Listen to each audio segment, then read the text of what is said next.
भाई दोस्तों, शीला तूफान जी की ये रागनी देशभक्ति रागनी भी थकी तरह आ गई। और इसके बाद भाई हमारे सिंगल जी का, लक्ष्मण जी का, भैया जी का यह आदेश है कि कॉमेडी चल जाए। सभी कॉमेडी के लिए भी बैठे हैं, मुझे पता है।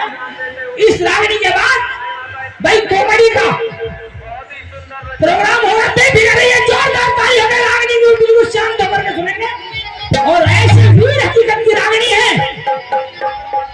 और वो माँ अपने बेटे की अर्थी पे अर्थी बाल से मुंह कह लगी कि एक साल पहले बेटे की अर्थी को रोक लो।